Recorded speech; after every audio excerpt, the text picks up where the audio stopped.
Olá a todos sambistas, sejam bem-vindos ao nosso quadro Um Samba, Uma História e ao nosso canal aqui de YouTube do Sambista da Depressão. Hoje nós vamos retornar lá em 2007, ano que o Salgueiro falou de Candaces, enredo afro daquele jeito mesmo, afro com A maiúsculo, em que a escola lá do Morro do Salgueiro fez uma bela homenagem às mulheres, às rainhas africanas e também à herança que foi deixada por elas aqui no Brasil. É um desfile que tinha tudo para ser apoteótico, mas a apuração jogou um balde de água fria. Ou seja, uma das maiores polêmicas e também, para alguns, a maior injustiça já feita nos últimos anos no Carnaval do Rio de Janeiro. Então venha conosco recordar esse desfile e aguarde, porque vem polêmica pela frente.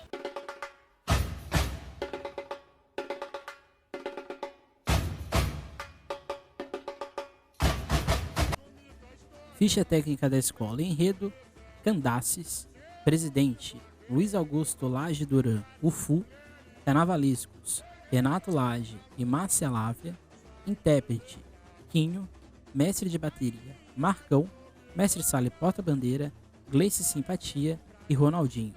O Acadêmicos do Salgueiro nasce em 1953 na união de jovens, que saíram em duas escolas do Morro, a Azul e Branco e a Unidos do Salgueiro.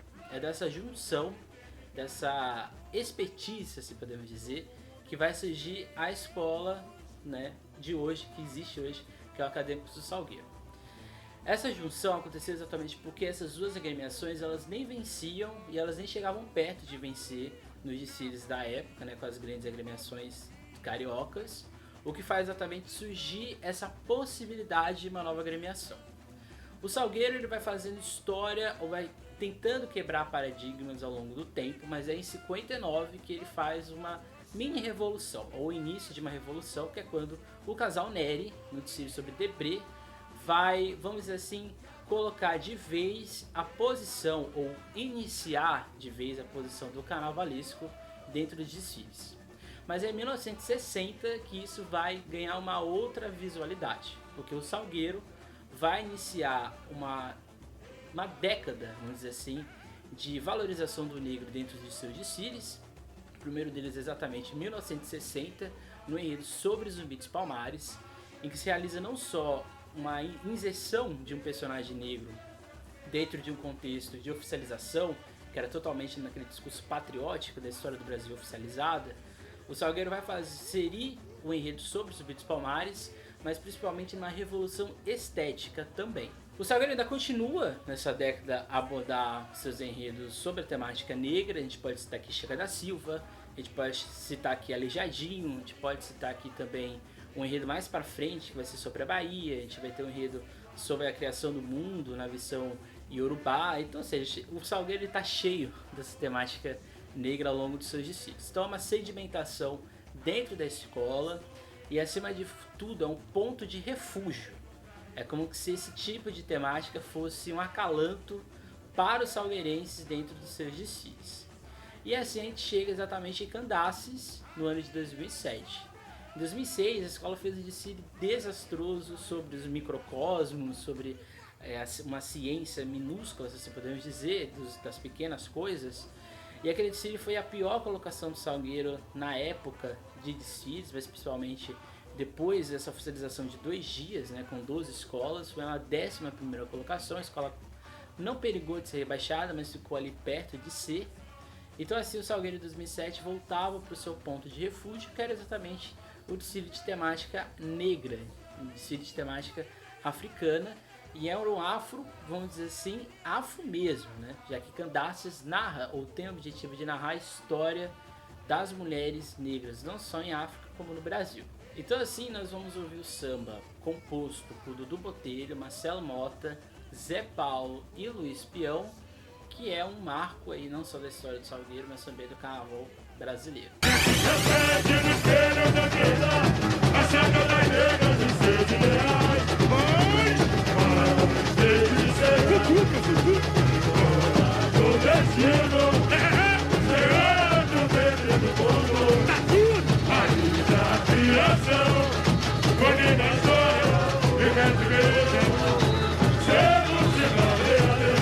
Candaces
Salgueiro se inspirando nas antigas rainhas africanas para falar de mulheres fortes dos dias de hoje. Mulheres como essas aí que vem tocando o chocalho, dessa vez na frente da bateria do Salgueiro, uma das atrações, das inovações da escola. Hoje vamos abordar o desfile a partir de sua inspiração. A ideia de falar das Candaces parte da inspiração da peça Candaces, a Reconstrução do Fogo, obra essa encenada em teatro pela Companhia dos Comuns, dirigida por Irã Cardoso e inspirada na ideia de Lélia Gonzalez.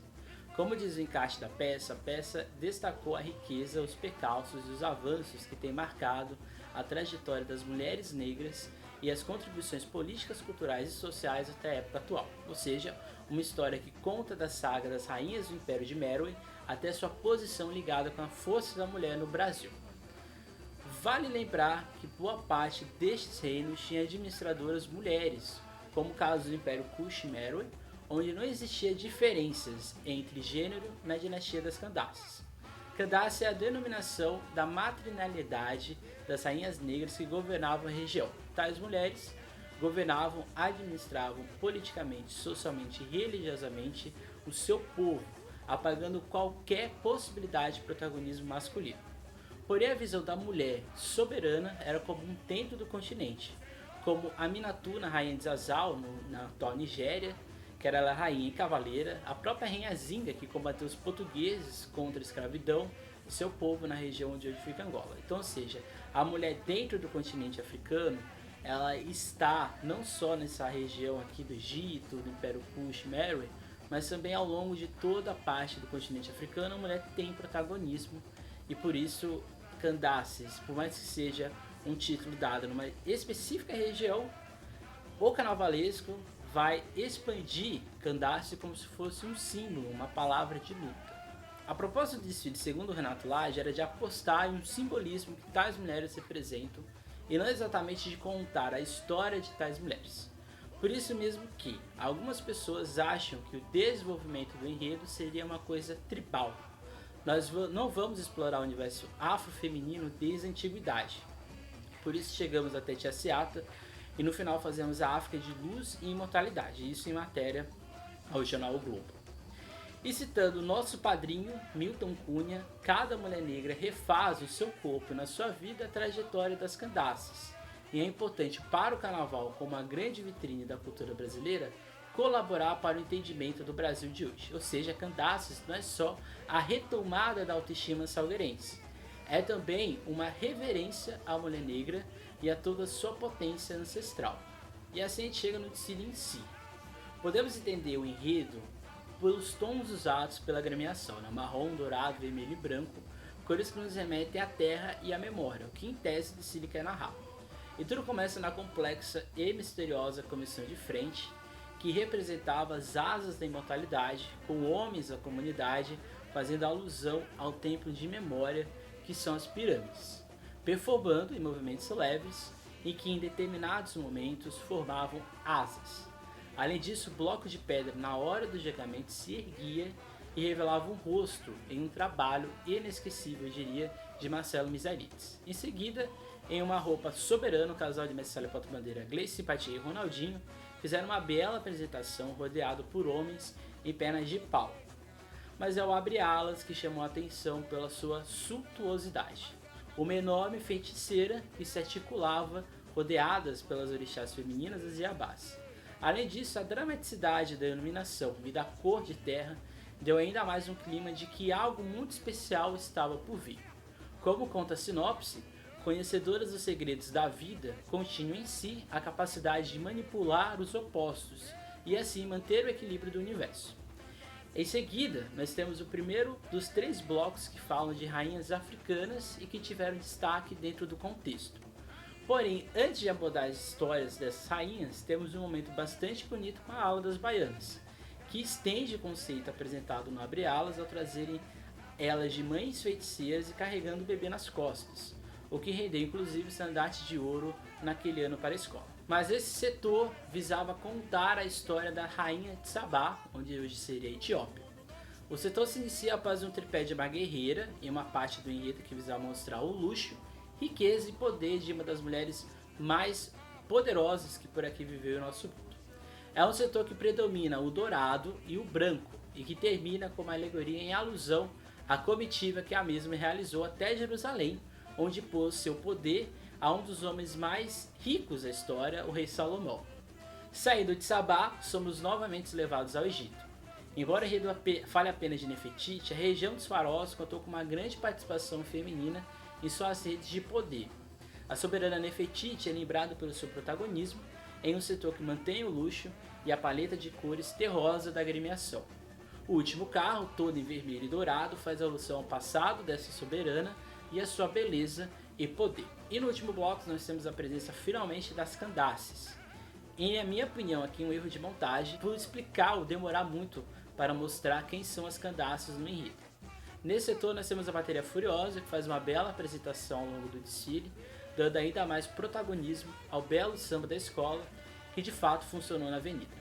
É o setor mais rústico do desfile e com tons alaranjados em ocre, o que tem na alegoria que fecha essa parte africana do enredo no seu ponto alto.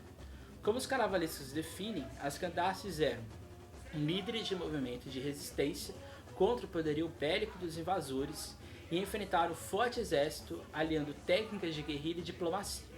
Uniram seu povo na luta contra o jugo romano, movido pela sede de justiça e liberdade. E enfim, nós chegamos ao Brasil, e aqui um detalhe que é interessante é o branco, que se torna predominante como cor base desse desembarque em nossas serras, saindo dos tons mais terrosos. É aqui que nós somos levados à peça de teatro que inspira o enredo, onde aqui citando a sinopse, foi ali que fizeram multiplicar o sangue Candace. Em uma terra tão distante, ligados ao passado, mulheres negras geraram o valor da bravura herdada em suas ancestrais. Nesse setor temos a presença da mulher como guardiã e propagadora daquilo que se manteve e se hibridizou na cultura africana com a brasileira. Na verdade, esse setor, o quarto e o quinto, são complementares, em que as festas, as lutas, as redes de solidariedade e a oralidade são os pontos que potencializam ainda mais a ideia central do enredo, só que agora no contexto brasileiro. E embora seja repetitivo, o que chama a atenção são as duas alegorias. Uma em alusão ao congado, com vime que faz lembrar uma renda, e o carro imenso com uma enorme tiaciata que, coincidentemente, apareceu no desfile de Salgueiro daquele ano, quase que idêntico à mesma alegoria. E a ideia final do desfile é a ideia de que essas mulheres negras, seja no passado ou no presente, mantêm as heranças ou o legado de uma tradição de manutenção do poder preto e feminino. E aqui citando a sinopse, assim tornaram-se as grandes mães negras, sacerdotisas que tiveram suprimido o poder real na África, mas que passaram a exercer o poder espiritual no Novo Mundo, que nos leva ao último setor, que coloca a imortalidade feminina em um final apoteótico. Em termos históricos, o enredo em si possui falhas, como generalizar a ideia de Candace, que é algo específico no Império Meroe, bem como de presumir uma permanência dessa ideia no Brasil. Mas enfim, é um desfile histórico e marcante, que não cai no colo do estandarte de ouro, já que a escola só vence 2 prêmios como melhor passista feminina para Danusa Regina e Ala das Baianas, e também no agrado dos jurados, o que a gente faz a gente chegar na fatídica apuração. O Salgueiro era apontado como favorito junto com Beija-Flor, ganhadora do estandarte de ouro de melhor escola, e com o enredo afro também, e da Viradouro, com seus jogos, e da Mangueira, que falou da língua portuguesa. Porém, no momento da apuração, o Salgueiro levou um balde de água fria. Logo no quesito comissão de frente, 2 notas 9,9 e as justificativas as mais estranhas possíveis. Paulo César Morato alega que não houve impacto e emoção na apresentação da escola, mesmo argumento de Rafaela Ribeiro, e aquele mesmo legalenga de jurado de comissão de frente que espera não sei o que, vindo de não sei onde, numa apresentação ali da escola. Em enredo, um 9,8 que afasta ainda mais a escola do topo. Porém, a justificativa de Luiz Antônio Araújo chama a atenção, e aqui abrindo aspas ao jurado. A compreensão dos elementos que compuseram a argumentação do enredo foi sistematicamente prejudicada pela impossibilidade de distinção entre as alas que apresentou uma poluição plástica, todas douradas, luxuosas e brilhantes. O que chama a atenção é que a ideia do enredo era mostrar a realeza dessas mulheres e rainhas, como se ele quisesse colocar que falar de África reflete apenas em rafa, miçangue e pobreza. Mas em harmonia nós temos as notas mais baixas, 10, 9,9, 9,5, 9,4.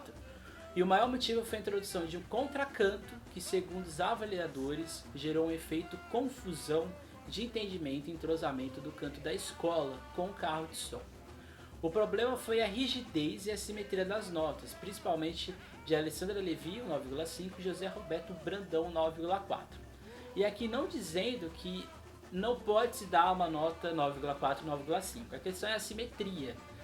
Os 3 jurados apontaram o mesmo erro, só que um dá 9,9, o outro dá 9,4 e o outro dá 9,5, ou seja, é quase 1,1 que a escola pede, né, 1,1, de penalização por causa de um contracanto. Né? O mesmo erro que foi abordado não só no Salgueiro, mas a rigidez ela vai acontecer com outras escolas e sem motivo algum, ou pelo menos um motivo aparentemente dentro da avaliação destes 2 jogadores. Nos outros quesitos, a escola sempre tirou pelo menos uma nota abaixo de 10, mas destaca aqui samba e enredo, com 9,8 dado por Alice Serrano e 9,9 dado por Iri Galvão. E as justificativas são polêmicas. A primeira ponta é que o samba não empolgou e com passagens que ficaram desconexas e pesadas. Já o segundo jogou a harmonia ao invés de samba enredo. Primeiro, que o samba enredo ele não pode ser julgado pela empolgação, ele tem que ser julgado pela melodia e a letra em adequação ao enredo. E você não pode julgar a questão do canto da harmonia da escola com o carro de som como justificativa de samba enredo. O que faz esse 9,9 e esse 9,8 não ter sentido algum dentro dessa avaliação. Outro destaque estranho foi alegorias e adereços. Enquanto Luiz Correia deu 9,8 por falta de acabamento nos carros 4 e 5, a nota mais descabida foi dada por Sérgio Martinoli, 9,9, e a justificativa com apenas não emocionou como as outras. Configura também uma má fé não só com o Salgueiro, mas com as outras agremiações, uma vez que emoção não é balizamento para alegoria. E outros impropérios são falados dentro dessa apuração. Beatriz Badejo diz que o casal de Messalha Porta-Bandeira não teve criatividade. Roberto Orcades diz que o canto foi bom, mas não foi cantado do jeito que deveria ser. Em evolução, 2,9,9 no seguinte motivo: buraco que a passista não conseguiu cobrir, dado por Luiz Rezende, e Carlos Pousa, que mesmo achando que tudo foi fluido, faltou empolgação. Ou seja, essa apuração foi marcada por várias tentativas descabidas de tirar notas, não só do Salgueiro, mas de quase todas as agremiações. Aqui eu não estou tirando o mérito da Beija-Flor, que mereceu e mereceu bem, porque fez um bom desfile, mas aqui o questionamento fica exatamente para as justificativas dadas aos jurados.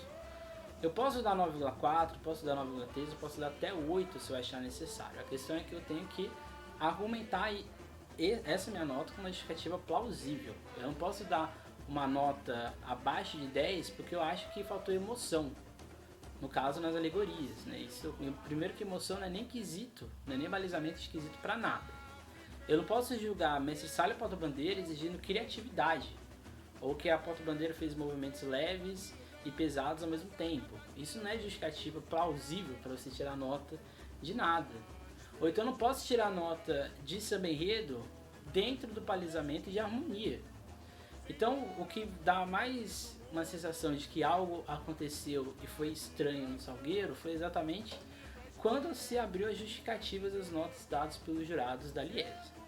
O fato é que Salgueiro conquista apenas um 7º lugar, muito abaixo do que se esperava, não só depois de Cília, mas tendo em vista o todo do carnaval daquele ano no Rio de Janeiro. A escola ficou com aquele sentimento até hoje, eu diria, de que poderia ter sido melhor. O Salgueiro vai ser vice-campeão em 2008 no desfile sobre o Rio de Janeiro e vai ser campeão finalmente em 2009 com o tambor no jejum que já durava desde 2003 no último título, que era o Ita do Norte. Peguei o Ita no Norte. O Salgueiro é uma escola que fez a negritude o seu balizamento, fez a negritude seu ponto de refúgio, e Candaces, por mais que não tinha sido esperado, não aconteceu o que se esperava, ele gerou um sentimento de que o Salgueiro pode fazer aquilo que ele acha que deve e que tem condições de fazer. Se você tem alguma crítica, alguma dúvida, alguma sugestão de desfile para ser falado aqui no nosso quadro, é só deixar aqui nos comentários. Não deixe de acessar o Subistas de Depressão nas suas diversas redes sociais, Instagram, Facebook, Twitter, nosso site www.subistasdepressão.com.br, está tudo escrito aqui. Não deixe, se você quer saber um pouco mais de informações do Carnaval de São Paulo, é só acessar minha página no Instagram, Emerson Carnaval SP, ou meu podcast Sampa Samba, ligado ao SASP ou a SASP. Não deixe de você aqui apertar o sino de notificações para você receber as atualizações do nosso canal. E é isso, gente. Até mais. Tchau e não deixem de sambar.